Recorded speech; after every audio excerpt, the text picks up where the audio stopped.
Estamos con George Almendras, que vino hace un tiempito con los chiquilines de Our Voice, de Nuestra Voz. Nuestra Voz, exactamente. Ahora vino solo. Exactamente. Pero no tan solo, porque tiene un libro en la mano. Siempre leo, sí. ¿Qué estás leyendo? No, es un libro que me regalaron allá en Argentina, La Tablada, el episodio famoso de La Tablada en el año 89. Está escrito por Felipe Cerecía y Pablo Weisberg sobre el episodio de la toma de un cuartel en la zona de La Tablada de Matanza en el año 89, A vencer o morir, la última batalla de la guerrilla argentina. Es un libro que se publica en Argentina a propósito de los juicios que se hicieron hace cosa de prácticamente 15 a 20 días. Terminó el juicio en la Cámara Federal Argentina vinculado a este episodio, donde se llega a la conclusión, frente a 4 personas desaparecidas en esa toma por parte de los militares del cuartel La Tablada, que fue tomado por el grupo Movimiento por Todos por la Patria, se logra determinar que el general Arrillaga habían mentido descaradamente, obviamente, respecto a la forma de represión. Hubo 4 desaparecidos que fueron registrados gráficamente por la prensa en aquella oportunidad, y desde aquel mes de enero del 89 hasta hoy, quedaba siempre en la impunidad. El juicio terminó y se ratificó totalmente la desaparición forzada y el asesinato de 4 integrantes de ese grupo guerrillero que estaba liderado por Gorriarán Merlo. Así que bueno, este libro justo se publica en esa circunstancia y permite aclarar este episodio hablando de tiempos modernos, de militares y de las impunidades. El general Arrillaga fue el que se hizo cargo de las fuerzas militares para entrar a tomar el cuartel, y él ya estaba en aquel momento, en el 89, en el gobierno de Alfonsín, de alguna forma sindicado como responsable de delitos de lesa humanidad en la época de la dictadura. Sin embargo, estaba al mando estaba en ejercicio de su actividad militar y concretó una represión verdaderamente dura en aquella toma del ejército, una recuperación, mejor dicho, del cuartel. Hubo asesinatos, personas heridas que fueron asesinadas, desaparecidas, 4 particularmente, y bueno, los involucrados, hubo 19 sobrevivientes, pasaron a la justicia, se les conmutó la pena muchísimos años después, y el juicio quedaba pendiente y se concretó ahora. Me dieron ganas de leer. Sí, está muy interesante libro, porque hace un análisis muy profundo del hecho, desde los comienzos del movimiento, cómo se desarrolló la toma del cuartel en aquel año 89, todos los que yo de eso no periodistas. Sé. Claro, y cómo queda inconcluso. Queda inconcluso porque queda como una actividad guerrillera liderada por Gorriarán Merlo de los años en pleno 89, de alguna manera realizando una actividad de toma de cuarteles como en los años 70, cuando estaba Montonegro, Celer, y quedó como una actividad guerrillera contra la democracia, pero en realidad es un tema mucho más profundo, porque precisamente Gorriarán Merlo argumenta, ya está fallecido ahora obviamente, argumentó que ellos lo que pretendieron fue impedir un golpe de Estado después de los episodios de los cara pintada en aquellos tiempos.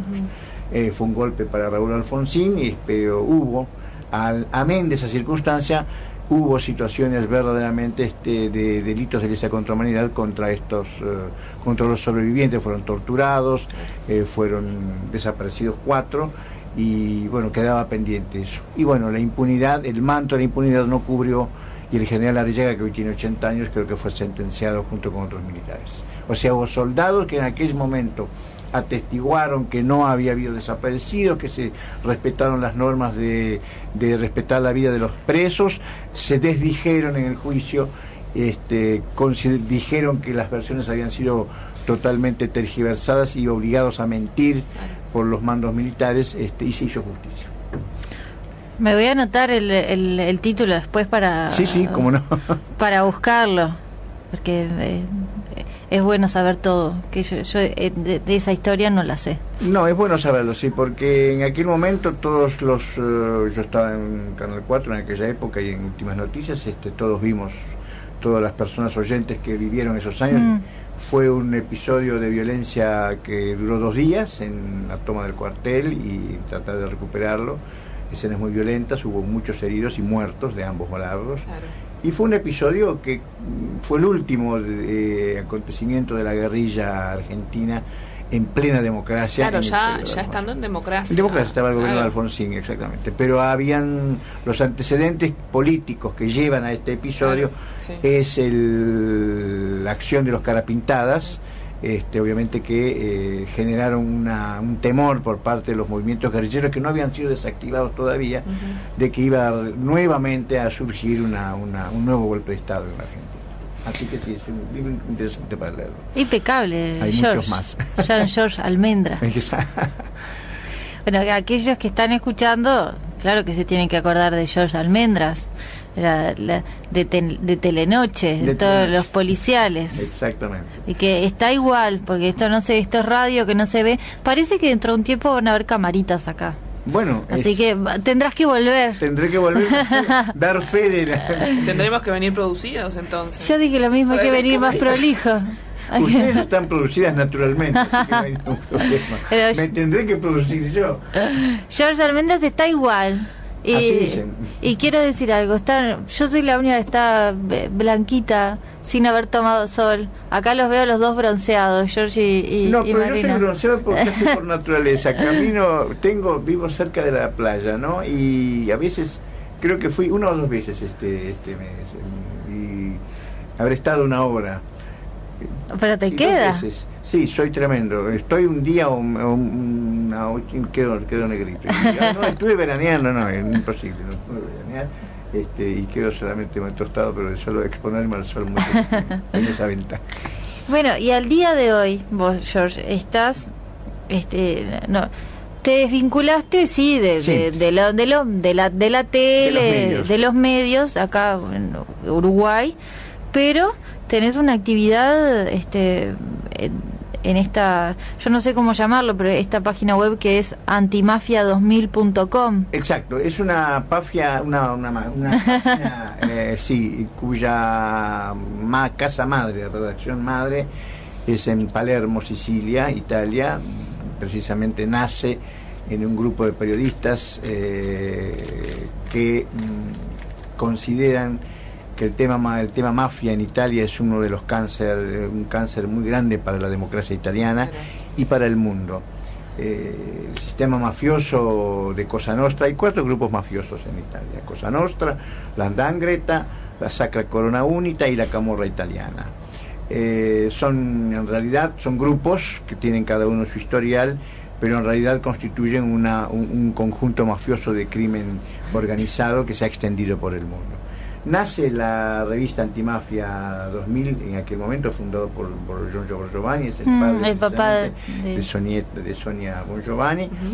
Él es periodista siciliano, nacido en Sicilia, y hay una cuestión también de territorialidad. Él desea ver su patria y su país y su tierra libre de este cáncer realmente nefasto para la humanidad hoy por hoy, y para el Uruguay, que no se escapa de esta situación. Entonces, bueno, allí se funda esta revista como un semanario como Brecha, como Marcha. Luego pasa a ser ya un sitio web muy respetado en Italia, con realmente una nómina muy extensa de lectores, y después se transforma verdaderamente en un elemento operador del pool antimafia de Palermo. En Palermo existe la cuna de la mafia, existe un grupo de jueces y fiscales que se denomina el pool antimafia, que son específicamente del Tribunal de Palermo, específicamente desde hace 80 a 70 años han luchado contra este mal que es la mafia. Obviamente, junto a otros diarios como el Fatto Quotidiano y otros periodistas como Saverio Lodato, Giulietto Chiesa de Italia, los Eduardo Galeano italianos, a pesar que Eduardo Galeano también escribió para Antimafia hace algunos años, se dedicaron a apoyar a estos jueces, a estos fiscales en esa cruzada, digamos, en ese pool antimafia, en esa lucha antimafia. Y bueno, surgen 4 filiales en Sudamérica. Una es Uruguay, que la dirijo yo, Argentina y Paraguay. Esas páginas están obviamente a disposición de todo el periodismo libre. No es un periodismo encorsetado, es un periodismo no del establishment, no de la gran prensa. Son medios alternativos. Hoy en día realmente hay mucho medio alternativo, que de alguna forma pretende poner sobre el tapete público lo que a veces la gran prensa o la prensa que está dominada por el poder, sujeta por el poder, sometida, condicionada y hasta cómplice del poder, obvio, no informa estas situaciones. Obviamente en la filial, tanto las filiales sudamericanas como la italiana, si bien en la italiana la parte central es la denuncia vinculada a los temas mafiosos, seguir todos los juicios que hay en Italia, todo lo que ha hecho Cosa Nostra hace 20 años y hoy por hoy, es uno de los aspectos destacados de la página italiana. Pero las páginas sudamericanas, que también ponen información de la mafia italiana, del crimen organizado, hacen estrecha atención en temas vinculados a la violación de derechos humanos, a la denuncia de violaciones de derechos humanos, protección del medio ambiente, denuncia de energía nuclear, o sea, estamos en contra totalmente de la energía nuclear como un elemento de acción bélica que obviamente genera una preocupación a nivel mundial. Y después todos los conflictos nacionales e internacionales, como ahora que estamos viviendo y siguiendo paso a paso una serie de acontecimientos, no solamente en el Medio Oriente, el tema de Palestina e Israel, por ejemplo, el tema de Venezuela, en este caso en Sudamérica, y otras situaciones como el tema Bolsonaro en Brasil. O sea, se ha transformado Antimafia 2000 en un medio que a través de sus redactores y a través de sus lectores lo que procura ser un operador de la libertad de prensa, un operador de denuncia de los hechos que están en este momento atenazando las democracias, la libertad de expresión.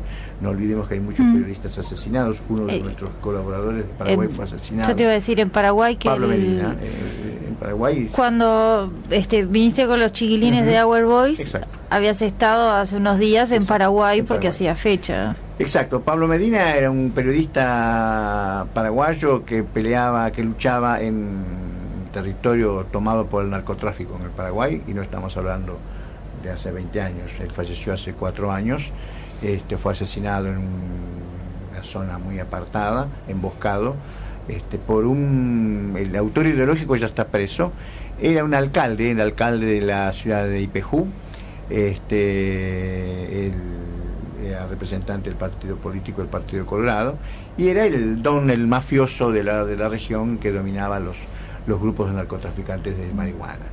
Obviamente Pablo Medina se enfrentó y denunció las acciones que él tenía como representante, primeramente, de un partido político y un político, y como mafioso, y le costó la vida como a tantos periodistas. Es el periodista número 20 o 21 asesinados después de la caída de Stroessner. O sea que en democracia, Paraguay tiene que contabilizar lamentablemente esa cifra de periodistas asesinados. Acá todavía, por suerte, no lo encontramos. Yo iba a comentar eso, que Uruguay, por suerte, no, sí, yo voy a decir todavía, y no quiero que pase, porque no puede ser que por denunciar algo e ir con la verdad te cueste la vida. Te cueste la vida. Y como en México, que son un México, montón. Colombia es un hecho natural. Corriente, ¿no? En nuestro país lo que sí ha sucedido, y tengo la obligación de decirlo públicamente, si bien no se han producido atentados contra la vida, se han producido atentados contra el prestigio y la persona. Sí.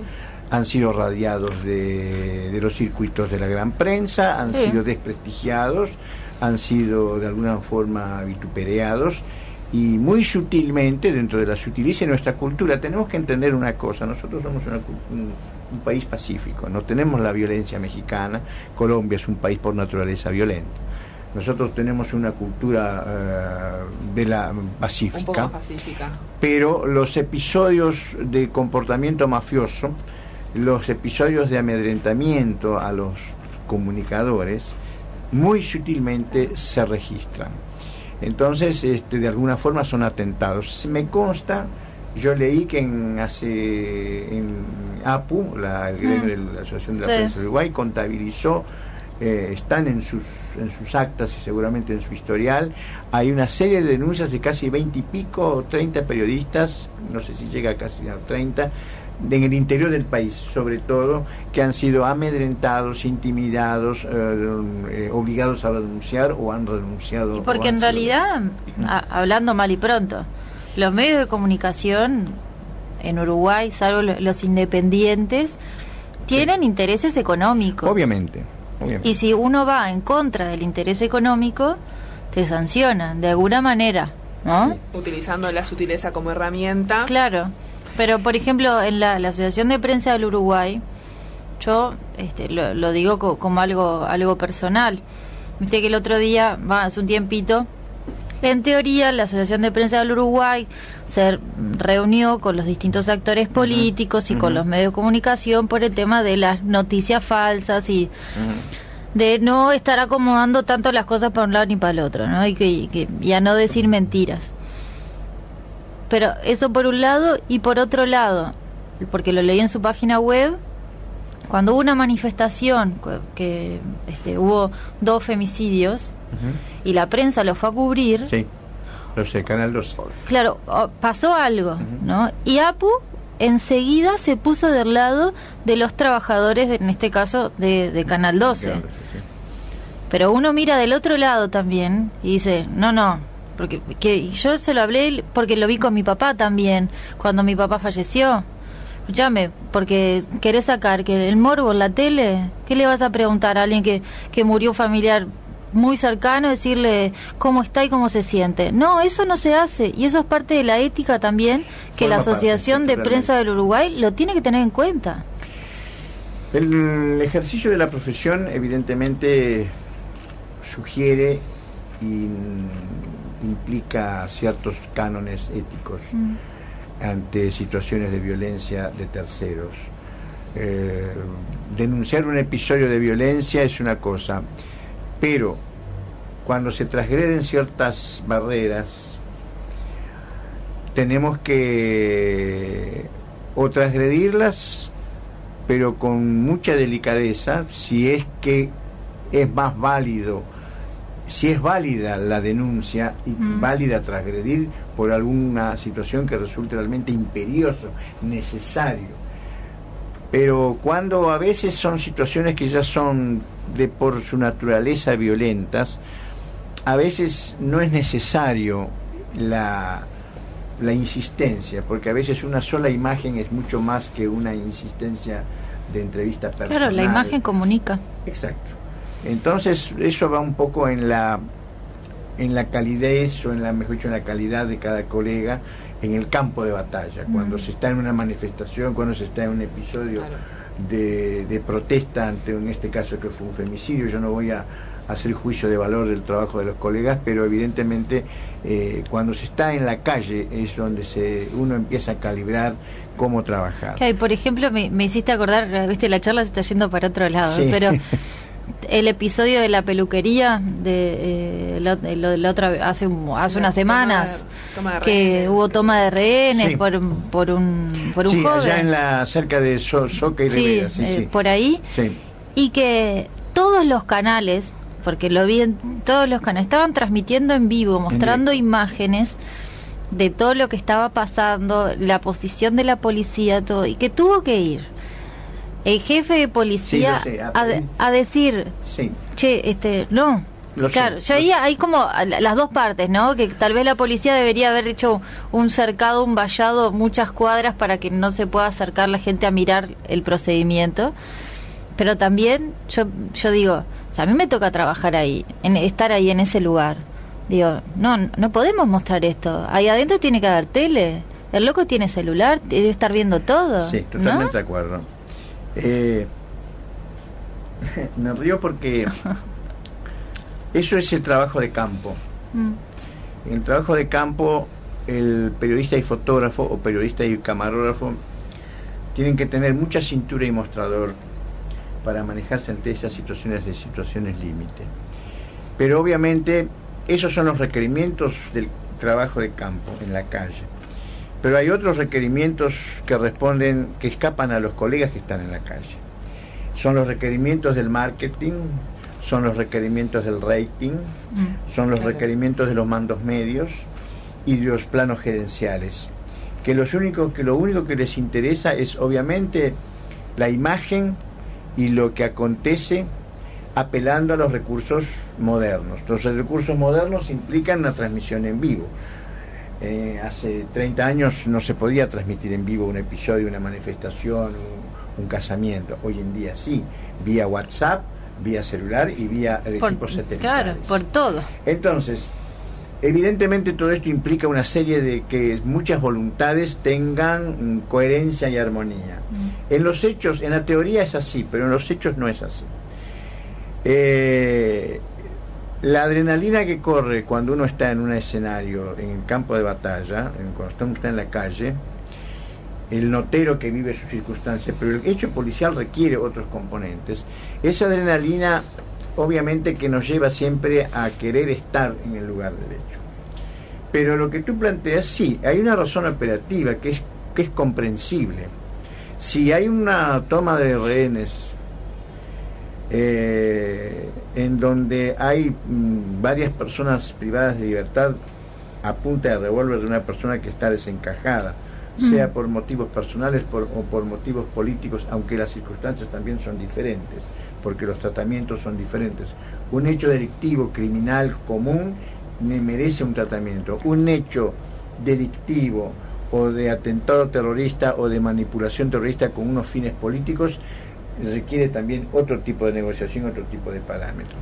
Pero en este caso era un episodio pasional con una situación de persona fuera de sí, que se enfrentaba a una toma de rehenes. Obviamente se tiene que tener ciertas sutilezas y ciertos cuidados. Las transmisiones en directo en circunstancias de ese tipo no son recomendables, pero lo digo yo, que estoy en la calle y que estuve en la calle durante 30 años. Pero a veces mis mandos gerenciales y mis mandos medios no entienden ciertas lógicas, porque para ellos su adrenalina se llama rating, su adrenalina se llama business, porque los medios periodísticos son business. Tenemos que partir de esa premisa. Para la libertad de prensa, para la libertad de expresión, para la denuncia de corrupción, para la denuncia política. Los medios de prensa tienen ese parámetro. Después se ceñirán o no, después los colegas discutirán o no, después se bajará un poco el perfil, se bajarán las revoluciones, esa es otra historia. En ese episodio, claro, una transmisión en directo genera una situación de alerta al delincuente o a la persona que está tomando de rehenes. Pero eso se soluciona en un segundo, con la transparencia y la comunicación, que es lo que tiene que haber.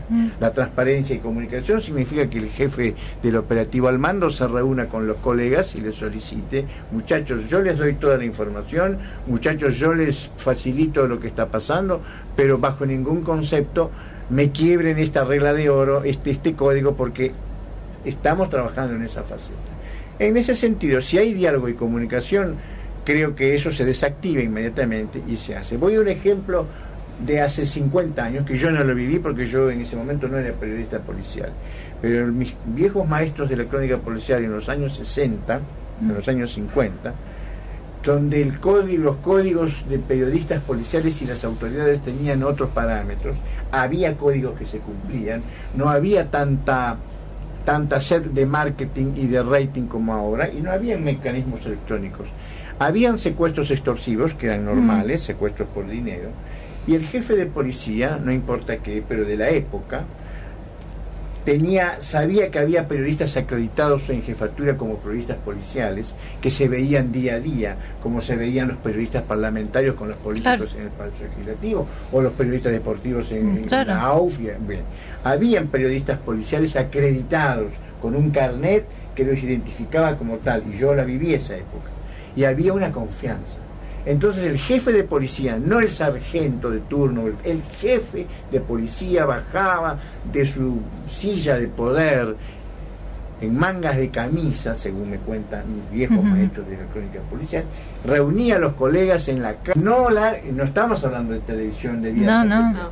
No larguen las informaciones hasta mañana, no aguantan esto para escribir mañana en los diarios o en las radios, porque me pueden perjudicar y me pueden poner en riesgo la vida. Les pido ese favor, y después que si ustedes me cumplen eso, yo me comprometo a darles todo y a no esconder nada.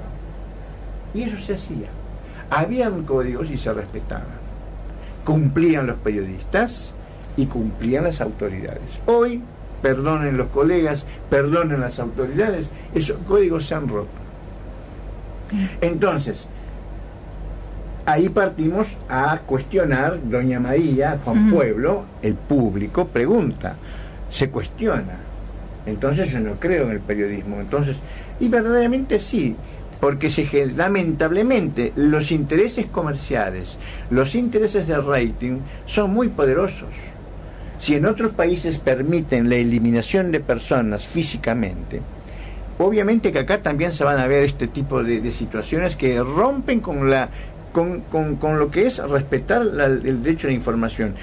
Hubo ese diálogo, creo que lo hubo en aquel episodio de la peluquería, que bajó un oficial y pidió que no se transmitiera. Sí. Bueno, eso es normal y es entendible, y los medios tienen que respetarlo. Y si yo soy un mando medio, y si yo soy un gerente, y soy coherente con la palabra gerente, y soy coherente con los valores, y voy a hablar en términos de dinero, si soy coherente que yo gano 50 y el periodista gana 5, y soy coherente con mi sueldo alto y mis comodidades y mis lujos y mis beneficios económicos, tengo que ser coherente también en mis directivas. Entonces decir, muchachos, bajemos la pelota al piso, porque informar es una cosa, pero entorpecer es otra. Eso cuando nos estamos refiriendo a situaciones de esta naturaleza. Sí. Pero ahora que quiero hacer esta referencia, cuando tú me hablabas del libro, pero cuando se producen este tipo de situaciones como la de la tablada, por ejemplo, o de hechos donde tienen otras connotaciones, yo quiero especificar que la prensa muchas veces, cuando rompe ciertos esquemas y ciertas fronteras, muchas veces es necesario romper para que los hechos no queden impunes. Hablaba de 4 desaparecidos. En ese fragor de la batalla de militares que quieren tomar el cuartel y de guerrilleros que están en la tablada, se rinden los que deciden rendirse, y hay 4 que son detenidos y son llevados al fondo del cuartel. Aclaremos que el cuartel de la tablada estaba rodeado prácticamente por casi 2.000 efectivos militares y policías, pero también estaba rodeado de casi un centenar de cámaras de televisión y fotógrafos de Argentina y de la televisión española, extranjeros. Fotografías de la televisión española y de la televisión argentina permitieron identificar a 2 de los desaparecidos cuando eran llevados al fondo del cuartel en unos apartados entre árboles, y fueron las imágenes, las últimas, que permitieron 30 años después hacer justicia y definir que esas personas habían sido tomadas prisioneras vivas, y que después se había mentido que, según la información oficial militar, se habían fugado y no se sabía qué había pasado. Entonces ahí encontramos la otra campaña. Claro. El periodismo filmando. Si obedecían todos, que era imposible obedecer porque era tremendo el tiroteo, se filmó, y esas filmaciones que quebraban el código de ser reservado, etcétera, permitieron que un hecho no quede impune. Entonces nos enfrentamos a esta polémica y nos enfrentamos a este conflicto ético. Para determinadas circunstancias creo que tenemos que estudiar caso por caso, pero en otras circunstancias el periodismo muchas veces es una llave para romper la cultura de la impunidad. ¿Por qué las dictaduras eliminan en primera instancia a los elementos del periodismo? Porque el periodismo es un ojo peligroso para el autoritarismo y el despotismo militar. Sí. Entonces, no creo que el periodismo tiene que formarse a los periodistas, darles instrucción de crónica policial que no la tienen, tengo que decirlo públicamente, y eso, darles noción al periodista de lo que es los derechos y de la libertad de expresión, para que también se puedan ellos también hablar con sus mandos y sus gerentes. Seguimos con más pipí cucú, tragando una galletita que estaba comiendo. Y volviendo también al tema de la revista Antimafia y todo el trabajo que hacen, tanto acá en Uruguay, en Paraguay, en Argentina. Fuera del aire nos estabas contando una anécdota que te pasó en Argentina, pero al día de hoy, ¿en qué está la revista Antimafia acá en Uruguay? ¿Qué están investigando? En el sentido de ¿en qué anda? Antimafia 2000, Redacción Uruguay, obviamente se hace eco de todos los acontecimientos internacionales y del crimen organizado. pero también pone especial énfasis en trabajar vinculado a, de alguna manera, a poner también sobre el tapete público episodios de corrupción o de injerencia mafiosa en nuestro país. Y hay, ¿no? Hay. Obviamente que hay un sistema mafioso criminal en Uruguay. Sería totalmente estúpido negarlo. Uruguay, lamentablemente, está en el ojo de la tormenta, vinculado estrechamente con el tráfico de drogas y el tráfico de cocaína. Las organizaciones mafiosas consideran al Uruguay como un elemento, como un territorio apto y óptimo, y Argentina igual, para el pasaje de droga. Pero no solamente el pasaje de droga, sino el lavado de dinero, los movimientos financieros. En nuestro país y en territorio argentino, en territorio el Río de la Plata particularmente está considerado para los grupos mafiosos italianos, particularmente la 'Ndrangheta, que es una organización que se ha, digamos, dedicado específicamente al tráfico de cocaína, considerando a los territorios americanos. De hecho, no olvidemos que fue detenido en el Uruguay Rocco Moravito, un mafioso, exacto, un mafioso italiano de la 'Ndrangheta, de la familia. Él estaba ya procesado en ausencia porque la ley italiana se lo permite. Un hombre que está prófugo durante 15 años. No es una situación accidental.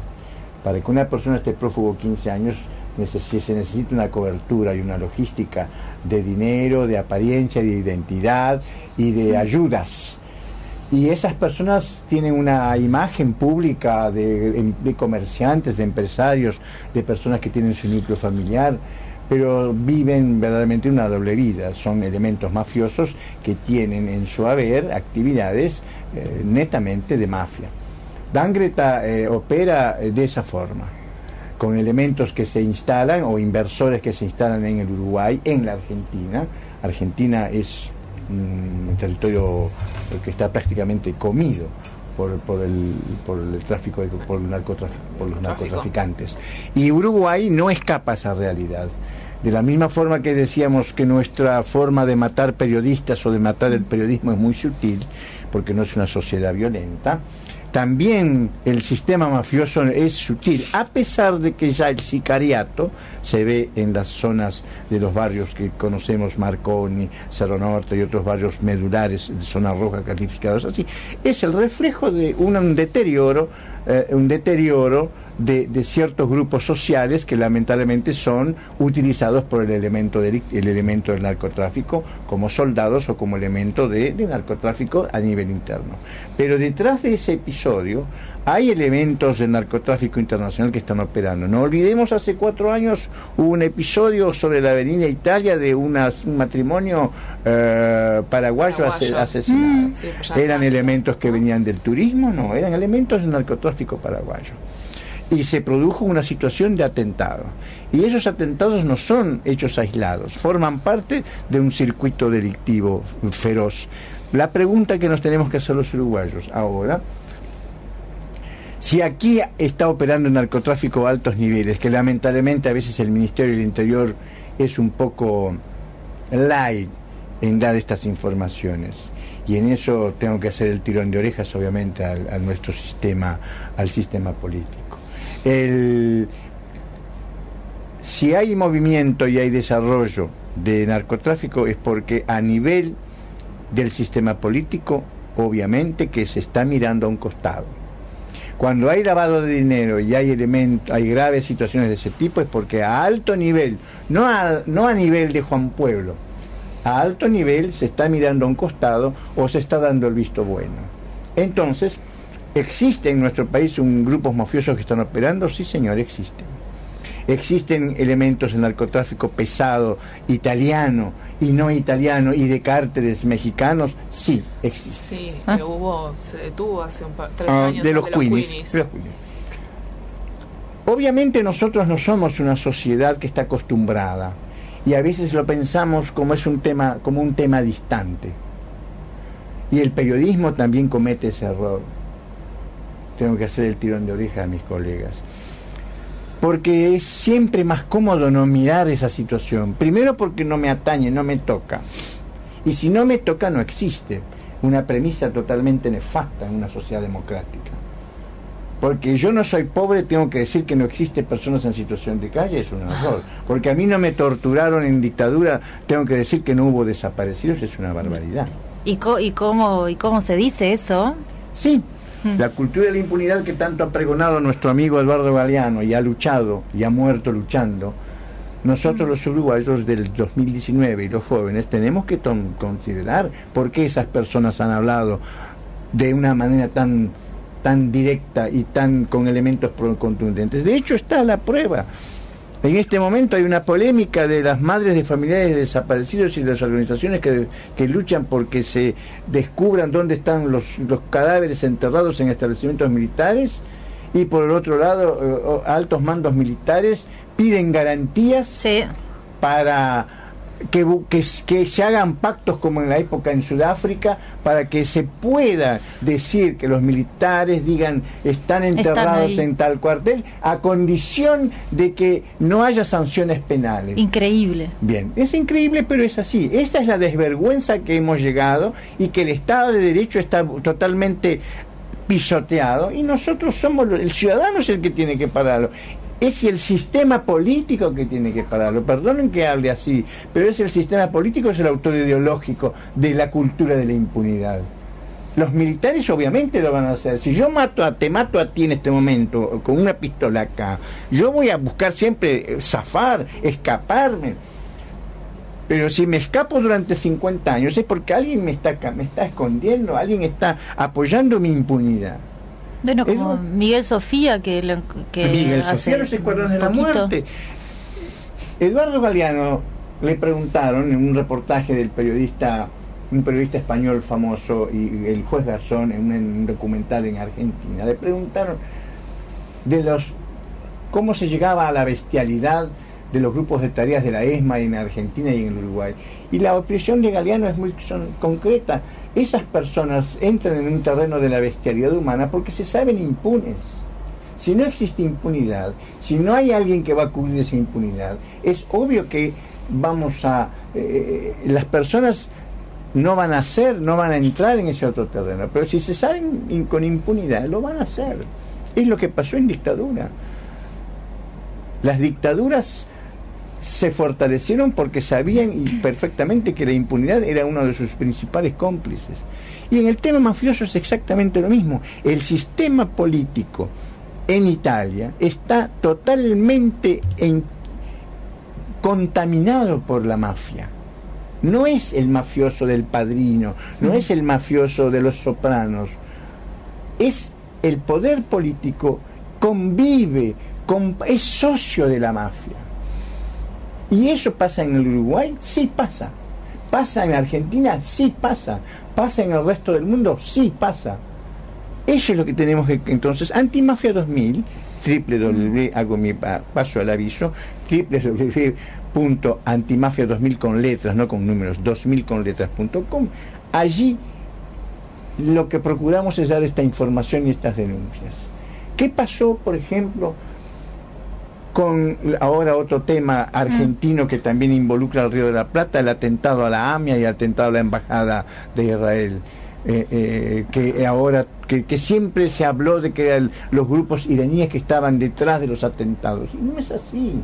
Hay un famoso libro del escritor Juan José Salinas, un periodista independiente, porque los patearon del establishment. En otra parte quizás terminaba con 5 tiros en la cabeza como Pablo Medina, pero lo radiaron. Juan Pablo Salinas escribe en sus libros, y también hace poco un ex ministro de Seguridad de Macri dijo: yo me voy porque Macri me echó, porque cuando empecé a investigar el tema de la AMIA, Unidad Especial AMIA, empecé a detectar que detrás de estos atentados, así como lo piensa el periodista Salinas, no estaba la Hezbollah, no estaba el sistema iraní, el gobierno iraní, estaba el sistema de los servicios secretos del Mossad, la CIA y los servicios secretos americanos y de la Argentina, y todo un entramado de tráfico de armas.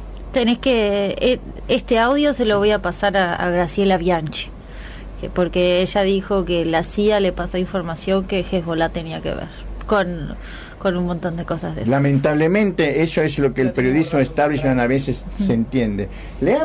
Entren en la página de Juan José Salinas, que él tiene el blog, Juan José Salinas, blog Pájaro Rojo, que es un periodista de mi edad, quizás un poco mayor, argentino, fue viejo cronista policial de hace muchos años en Argentina, es un hombre respetable, un hombre que habla, lo que escribe y lo dice con fundamento.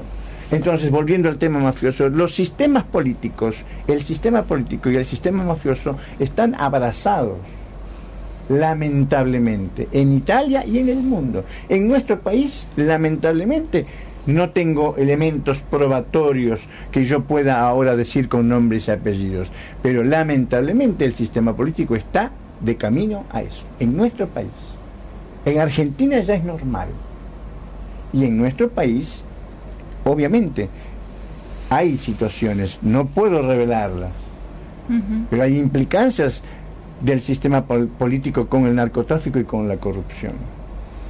Si no, ¿cómo entendemos que en este país caen o existen o conviven operadores de las de altas mafias como Rocco Moravito?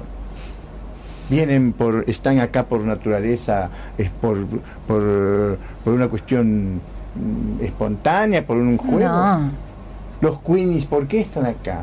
Han estado acá. Hay acá operando carteles pesados y lamentablemente el sistema mafioso está enquistado en nuestra sociedad. Convivimos ustedes y nosotros. Vamos en el auto, vamos en el ómnibus, vamos en la calle.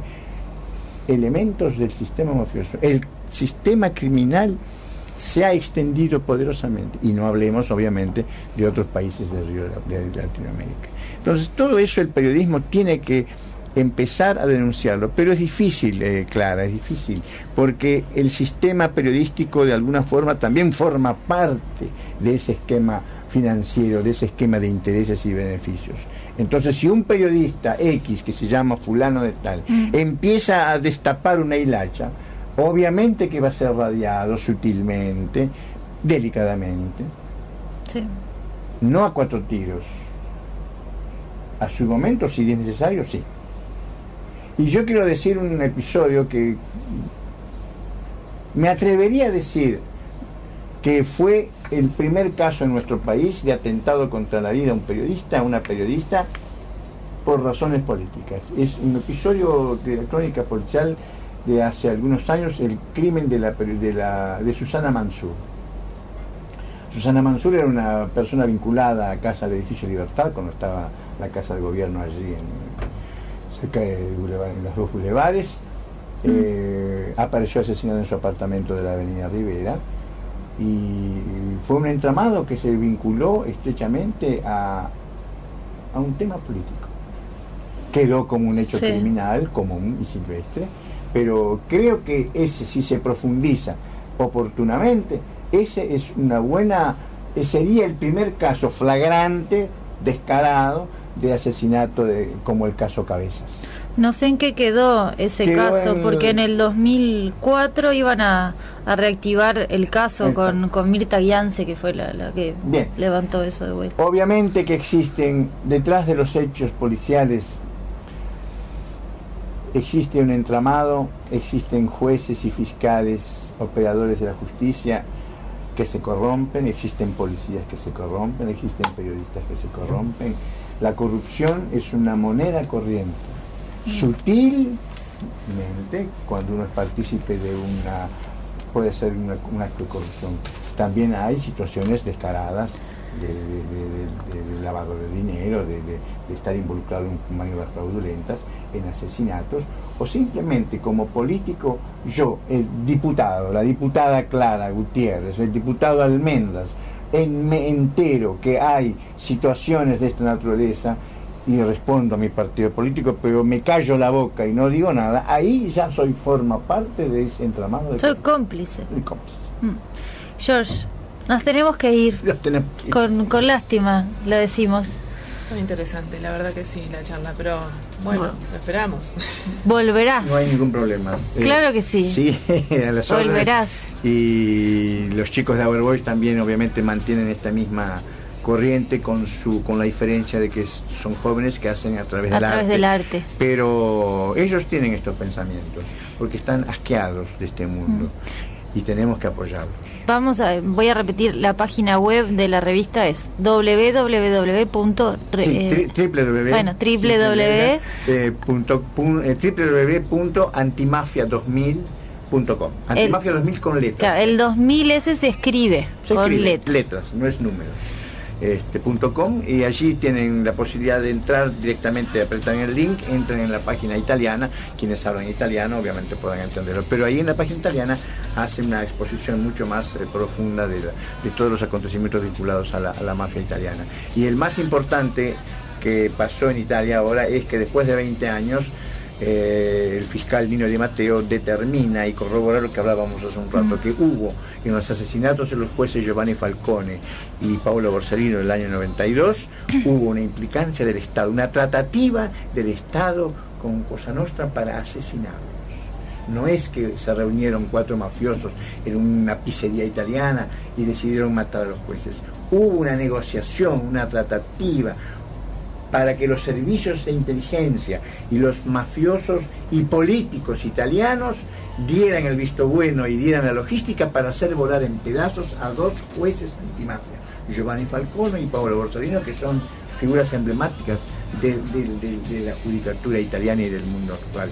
Entonces eso se ratificó en un juicio que terminó el año pasado, en el mes de diciembre. Se ratificó y se sentenció, y esa sentencia significa, sí señores, hubo una tratativa de la mafia y el Estado, y eso es horrendo. Y eso el Estado italiano se la tuvo que tragar, se la tuvo que fumar, porque el fiscal Nino Di Matteo, con otro pool de fiscales, periodistas de Antimafia 2000, periodistas del Fatto Quotidiano y otros periodistas del pool Antimafia, lo denunciaron y lo ayudaron y trabajaron en un rompecabezas durante años, 5 o 6 años armando rompecabezas. Y cayeron jefes del servicio de inteligencia de aquella época, políticos del Berlusconi y mafiosos. Nos vamos que están haciendo señas, se viene Vivencias, que hay que entregarlo en punto, así que muchas gracias, George, por Almendras, por compartir esta hora de una conversación súper interesante, y decirles a los oyentes que nos encontramos mañana. Nos encontramos mañana. Marina. Hasta mañana. Gracias. Chao.